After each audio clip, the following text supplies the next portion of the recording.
लंका के पराक्रमी असुर राज रावण न केवल एक महान योद्धा था, बल्कि भगवान शिव का परम भक्त भी था।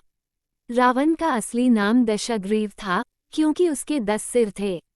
उसका अहंकार और बल अद्वितीय था, परंतु उसका हृदय शिव भक्ति से परिपूर्ण था। एक बार रावण ने ठान लिया कि वह भगवान शिव को प्रसन्न कर उनसे असीम शक्तियां प्राप्त करेगा। इसके लिए वह कैलाश पर्वत पहुंचा। वहां उसने तपस्या आरंभ की, कभी भयंकर जप किया, कभी भस्म लेपकर ध्यान लगाया।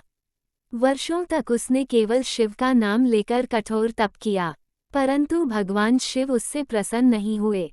रावण का अहंकार उसके तप में बाधा था। जब बहुत समय बीत गया और शिव के दर्शन नहीं हुए, तब रावण ने सोचा, मुझे अपने आराध्य को प्रसन्न करना ही होगा। उसने अपने एक एक सिर की आहुति अग्नि में देना प्रारंभ किया। पहले सिर को काटकर उसने अर्पित किया, फिर दूसरा, और इस प्रकार 9 सिर अर्पित करने के बाद जब वह 10वां सिर काटने चला, तभी कैलाश हिल उठा और भगवान शिव प्रकट हुए। शिव ने कहा, रावण, मैं तुम्हारी कठोर तपस्या और बलिदान से प्रसन्न हूँ। मांगो वरदान। रावण ने हाथ जोड़कर कहा, मुझे अद्भुत बल, अजेयता और विद्या प्रदान करें, ताकि मैं त्रिलोक पर विजय पा सकूं। साथ ही मुझे एक दिव्य शस्त्र भी दीजिए। भगवान शिव मुस्कुराए और उन्होंने उसे चंद्रहास नामक दिव्य तलवार प्रदान की।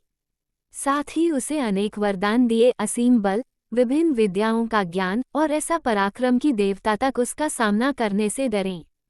शिव बोले, रावण, तुम्हें मेरी कृपा मिली है, पर ध्यान रखना, अहंकार तुम्हारे पतन का कारण बनेगा।